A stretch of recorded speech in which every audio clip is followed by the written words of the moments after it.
Hey guys, this is Ryan, the Tea Time Investor. And if you want to learn how to use your small axe to build an empire, you should listen to the Small Axe podcast with the good friend Nico. Hey guys, it's your boy Nico here from the Small Axe Podcast. I want to show you how to use your small axe to build a lasting empire. You see, not everybody begins their investing career with millions of dollars, a huge network of investors, or the knowledge necessary to become successful in this space, and that's okay. What I focus on here on this podcast is helping you hone your skills, sharpen your tools to become the best investor that you can be. Now, I want you to sit back, relax, and enjoy this show. If you have any questions or you want to reach out to me or the guest, feel free to do so. Love you guys. Okay, Small Axe people, Small Axe community, my favorite people out there in the world. I am so excited to get somebody on this show today. We actually just hopped on a quick call, which was supposed to be a networking call, and we're switching that networking call to an actual little interview to kind of get, because I love his story, I love his journey, and I love what he has to share. So Ryan Potuck is with me today. He is a fellow MIH member. And he's going to talk a little bit about his journey, his story, and then he's going to give us some tips and advice and motivate us to become multifamily investors if you are not already one. And then if you are a multifamily investor, he's going to get your gears turning to show you what you should be thinking about, what you should be doing, what action steps you should be taking. So before first of all, I want to introduce you, Ryan, and I want you to kind of talk a little bit about your background and how you got to where you are today. So spend a couple minutes just sharing who you are, how you got to where you are today. Sure. Yeah. So my name is Ryan, and I grew up in Northeast Pennsylvania. And I actually graduated as a civil engineer back in 2016. I loved numbers. I loved building things. And I thought this could be a good calculated move, a lot of job opportunities. Just like many of us in the real estate realm, I read Rich Dad, Poor Dad, which was that purple pill, they always say, that got me into the real estate realm. Little side note, I actually got deep down the rabbit hole of doing stock trading. I spent 3 years doing mentorships and all that kind of stuff, passed my Series 57, and I joined a prop firm while being a full-time engineer. I did it on the side, and I just couldn't make it work. And Rich Dad, Poor Dad was the move that got me to think real estate's long-term. It hits my goals a lot better. So yeah, I think it was 2021, I bought a duplex. And then 2022, I bought a 5-unit. Super strapped for cash. And I then found my local mentor up near me, and he joined the MIH family. So I'm like, what is this MIH? I really got to join this family.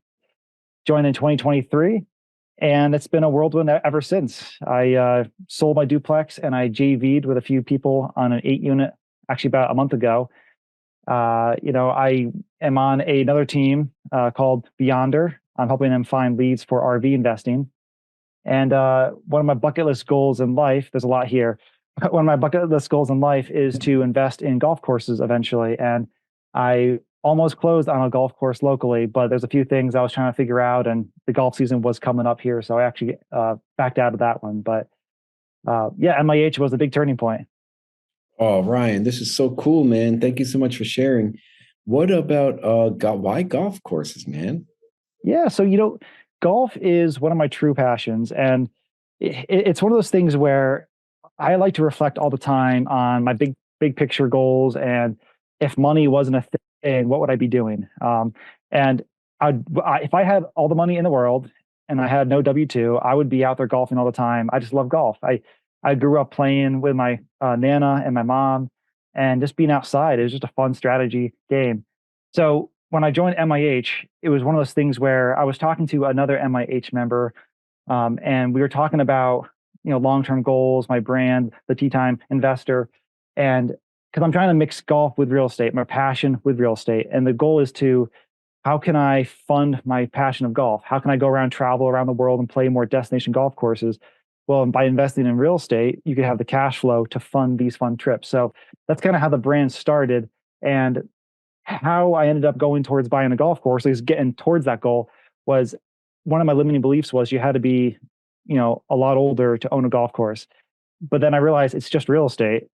People out there are doing it. So I figured out who's doing it. And I started going down the rabbit hole of how can I acquire a golf course, who's actually owning and operating a golf course.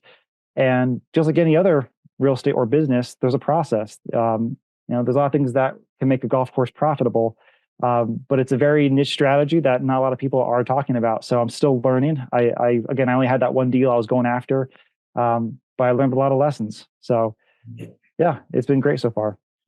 Cool. You will get there, man, and I love that. And you could probably even syndicate it as well, like what I do with the multifamily.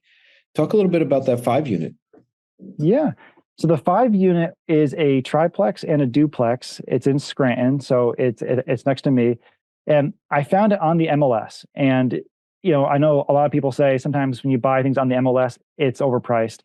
And a funny story how this one came about was I was trying to find a duplex to begin with. So I had my duplex already. I was trying to buy another duplex. I wanted to do that BRRRR strategy, the buy, rehab, rent, refinance, repeat process. And you know, I was having a hard time finding a duplex within my price range. Every time I put out an offer, there was like five other offers, and it just wasn't working. And my core has always been I want to scale up. I want to buy bigger commercial deals. So just like probably many of us out there, I expanded my criteria to being like, what if I go bigger than two units? What else is out there? And this 5 unit was on the market, and it's been on the market for I forget how many days, like 100 some days.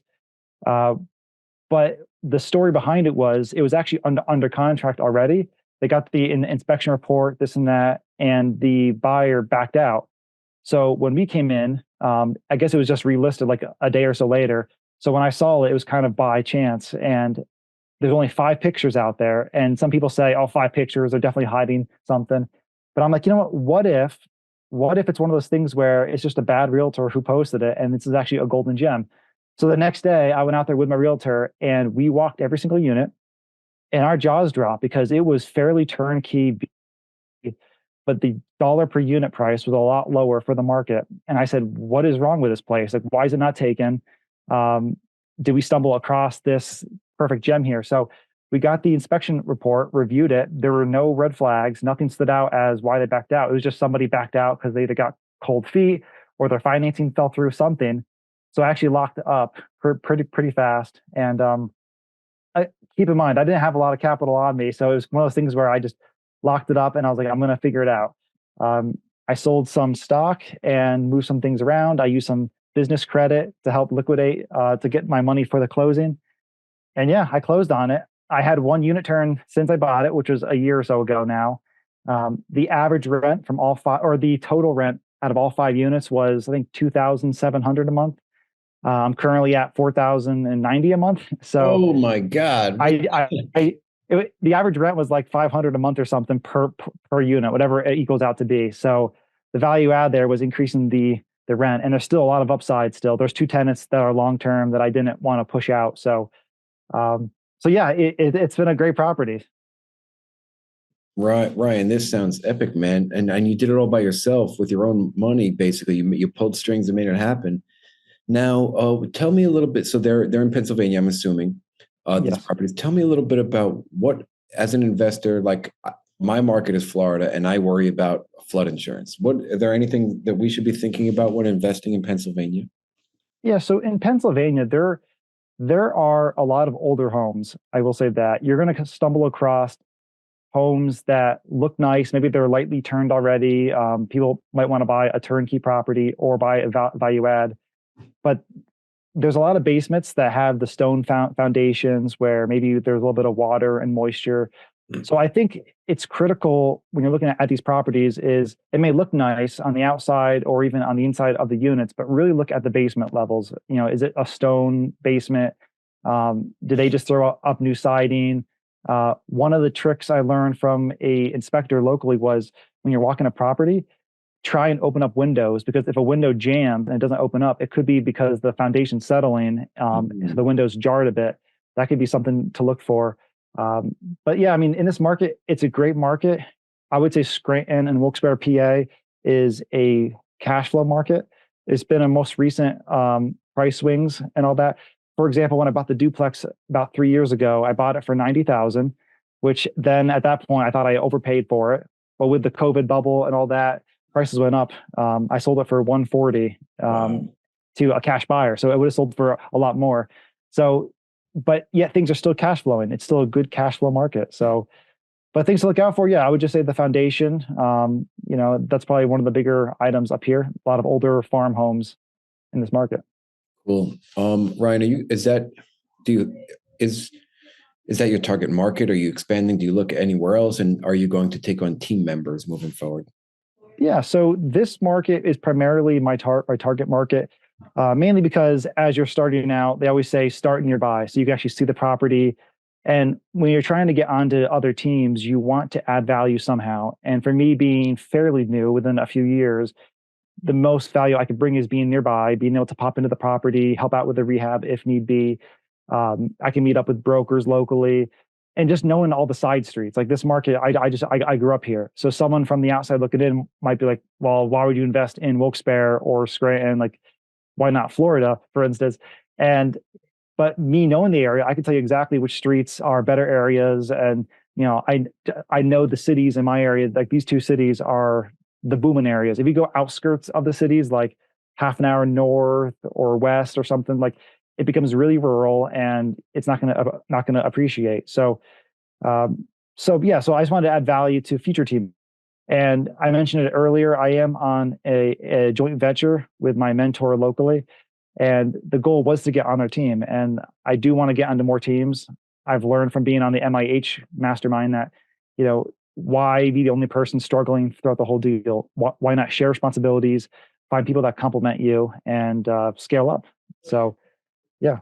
Yeah, Ryan. So my first when I started in 2019, right at the end, so it was basically 2020, but I started in 2019, and I thought I was going to do everything myself, and I was like adamant about doing everything myself, and I found this weird property that in my town in Long Beach, and it was like there were 6 triplexes that they had to be knocked down. They were essentially condemned, and I thought that I was going to be the one to go in there, knock them down, develop them. I met with the city. I met with like a huge contractor who did buildings around here, and it was like a 20-something million dollar deal that there was no way I was going to do it, and no way I was going to do it by myself. It was kind of like ridiculous, but it just. And then yesterday I had a conversation to solidify this, that teamwork is necessary, with a younger guy that is also, and I told him the same story. He's in the same boat that I was, thinking that he can do it all on his own.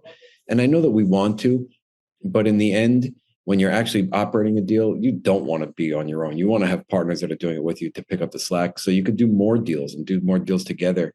And just like you said, have people complement your skills, or do whatever you don't do best. So like I focus now on acquisitions as opposed to CapEx. I know you're an engineer. My partner Shane is a civil engineer as well. He handles CapEx. That's his specialty. So once we kind of diverge and find our paths, we kind of can go out and teamwork, take things down as a team. Yeah, exactly. And one of those aha moments when I first realized I had to be on a team was there was another 5 unit I was going after probably about a year ago now as well. And funny story to this one was it was a 5 unit that I was brought probably about 6 months prior to that.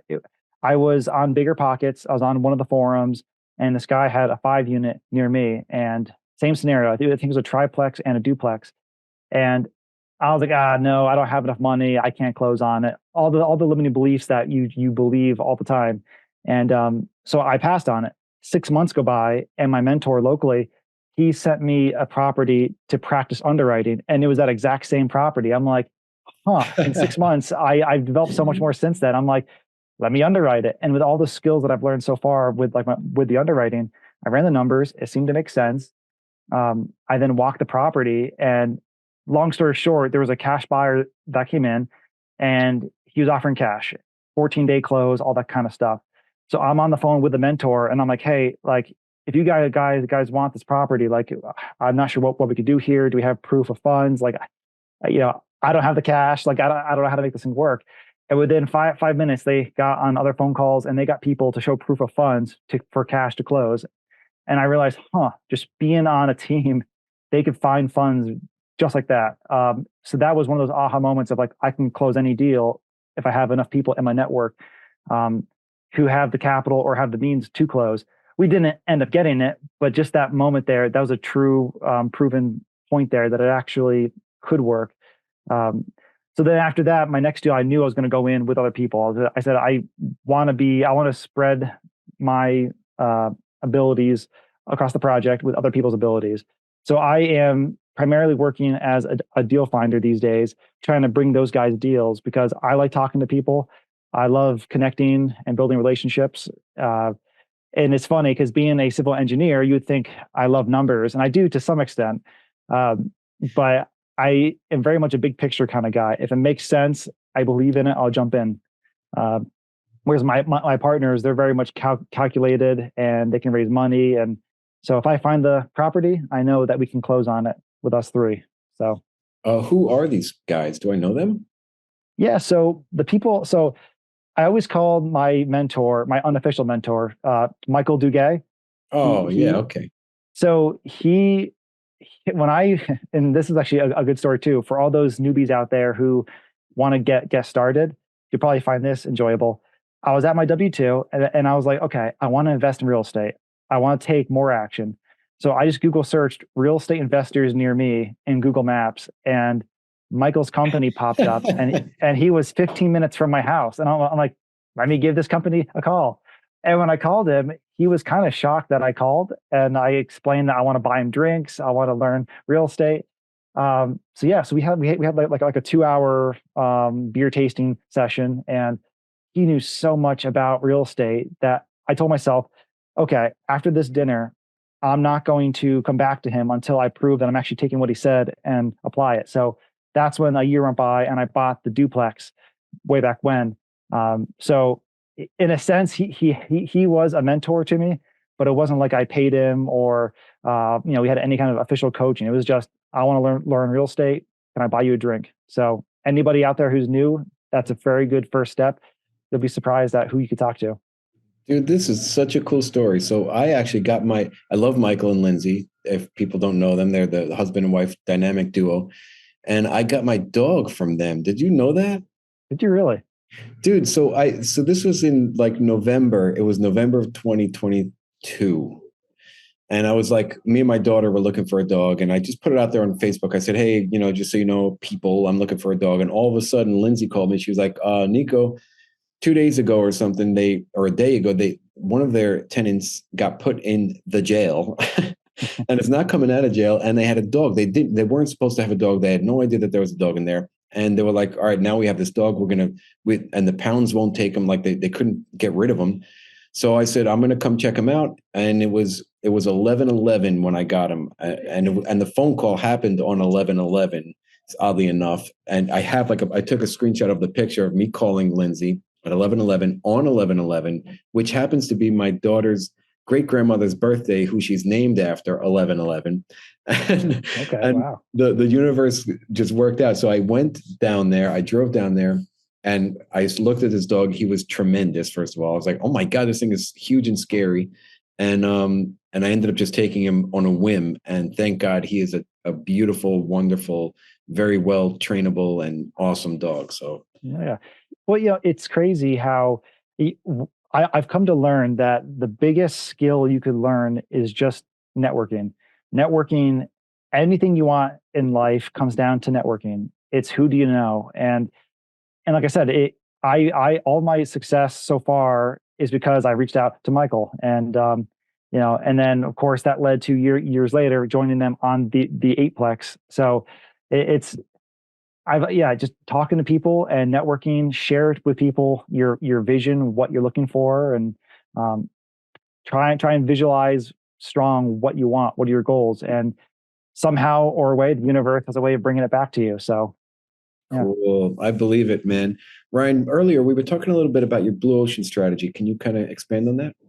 Sure. Yeah. So this is a really cool thing too, because I was on the phone with Lauren Zeminski, and she's in my mastermind group. And, you know, we got off topic from real estate, talking about big picture, our vision, our long-term goals. And I was like, man, I would love to buy a golf course. Like I love golf, and my dream is to be on a golf course. I would film so much, me challenging friends to a 3-hole shootout. I would have trick shots. Like I would just be on the course every day. And she was like, golf is just real estate. It's just land and it's a business. Like there's always steps to do it. So why not try it now? And that was one of those earth shattering, like, wait a minute, I think you're right. I should at least look into it. And coincidentally enough, she knew somebody who was investing in a golf course. And at this point, I knew nobody who was doing it. So I reached out to that person and we had a great talk. She shared with me her financials and a bunch of things on her golf course. So I learned kind of what was there. And when I opened up the Excel spreadsheet, it was complex. I knew nothing about it.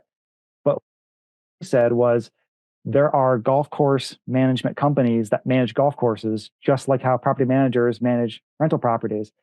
And that was the mind blowing thought too. I was like, wait a minute. So I could work my full time job and hire a manager to run the golf course. I don't have to become the expert in golf courses like I was afraid I had to be. So that was another limiting belief shattered. And so I reached out to like 6 companies around me. I found a group who owns about, I think, 8 golf courses between New Jersey, New York, and Pennsylvania. And we've been networking ever since. And having his experience, he said he would help me with the underwriting and help analyze it. So that's when I got under contract the golf course, and I moved him in, and we walked the property a couple times, and I just learned a lot from the day to day business of a golf course and everything you could do. So that's the background. So the blue ocean strategy here is, you know, how come you don't hear people investing in golf courses? There's a lot of mom and pop owned golf courses, but no one's talking about it. And during this whole process, I Google searched, how do I invest in a golf course? Because I was curious. And there were no articles, there were no podcasts, no books. There was nothing out there on how to invest in golf courses. And I said, someone has to be doing it. People are buying them, obviously, but no one's talking about it. I love investing. I love talking to people. And, I want to have a podcast. I want to make a book eventually. These are all things that were on my bucket list that I made years and years ago, that are slowly coming true. And I was like, okay, I want to be that guy. I want to go out there and buy a golf course, build the team, and I want to share with the world how to buy a golf course, the ins and outs of it, show, this cool niche strategy that I know there's tons of golfers out there who would love to partake in being a part owner of a golf course. Like I mean, from the outside looking in, I would have loved to invest in a golf course if I want to supplement my 401k or my Roth or something. Like it would have been a really cool asset class. So that's the strategy. There's tons of these mom and pop shops that are closing up because no one's looking at it other than just a golf course. How can I add more income streams to the golf course to make it more viable, make it not just a one trick pony? How can I get tax benefits out of it? What can I do to the golf course to treat it like a true asset, like multifamily, and try and share that with the world? Dude, I love it. One of my best friends, and he invested on a few of my deals. He went to school for golf management, and he never did anything. He went into finance after that, and then he lived in Hawaii. He still lives in Hawaii. Now he travels all over the world working for UBS. But he would be somebody that would absolutely invest in something like that, and it intrigues and interests me as well. I got to kind of wrap this up soon, but I have a one more question. Like, what's the main for this particular topic? And then I have my final question, which is going to be a doozy. But what's the main source of income? Is it the membership? So golf courses, there's two different types. There's the country club, which has the memberships, and having that reliable annual income definitely helps them buffer out the year. Otherwise, you are as a daily fee course where people just come and pay when they want to play. And if there's a really rainy season and all that kind of stuff, it might make your income swings pretty big. So that's why it's a little bit intimidating, because golf has a lot of overhead. It's a lot of maintenance and mowing, and land is not depreciable, but the clubhouse is, the infrastructure under the ground, like the pipes, those are, driving ranges are, anything you could build on it is depreciable. So from the investment standpoint, you want to increase the income. You might want to think of other ways to add income to the property, whether it's add food, add a driving range, add a golf simulator, other things that can be not dependent on the weather and not dependent just on people coming and playing. And certain markets, there's a lot of country clubs. Other markets, there's no country clubs. So you got to kind of figure out the demand of what's there and who would want to golf there. So that was kind of the strategy I was looking at, was how can you make more income streams? What's needed in this area? And of course, I was like 30 minutes away from the one around me. So that's to be determined, maybe eventually. We'll see. Man, I can't wait to continue to follow your journey. And this is so cool. Just by talking to you, I get total vibe that you're going to be an awesome podcast host. And maybe you could even take over my show so I can relax. But I think you'd be you have the energy, you have the enthusiasm, you're excited. I love it. I love the way you speak and everything. I got to get going here, but I'm going to switch over to my final question. And if you never heard my podcast, you're going to be in for a doozy. And this is fair warning for my listeners out there. I typically give this question prior to the interview to give them fair warning, but Ryan has no fair warning. So Ryan, let's imagine it was 100 years from now. You have great-great-grandchildren. They're so happy. Or you have heirs running around that are so happy and they wanted to write a book about great-great-grandpa Ryan. What would you want them to title this book? Okay. I mean, in context, my whole life on living for today and not for tomorrow, as in I was the kind of guy that back in college, if I had an exam, but I also had friends who wanted to hang out, I would hang out with friends first, and then I would cram for the test, get 2 hours of sleep, and I'd still pass the test. Not everyone can do that, but my logic was I'm going to live life today and not let anyone control what I do. So I would want the book to be titled kind of around that logic, like "Live Your Best Life" or "The Art of One's Life," or like something that kind of reflects that. I guess. Live your best life. Great-great-grandpa YOLO. Yeah, there you go. Yeah. Dude, that's so cool, man. Ryan, I appreciate you so much. I want the listeners to reach out to you somehow. So I don't know how you want to give them your contact information or your handles or whatever, but how can they find you? Yeah, sure. So on all the social media platforms, if you just search at the Tea Time, and it's Tea Time as in golf, so TEE and then time. So at the Tea Time Investor. My website is www.theteatimeinvestor.com. And yeah, those are pretty much where I'm mostly at. The Tea Time Investor. Dude, I love it, man. Ryan, it has been an honor and a pleasure to be able to first have a little chat with you, because we're in the same network and we've hung out before, yes, but now we got to speak on air and I got to record it. So I'm double stoked. And I know that my listeners are going to want to reach out to you. Please do. And Ryan, let's keep talking, me and you have an awesome week, my man. Thanks. You too. I appreciate it. All right. Hey, Small Axe community.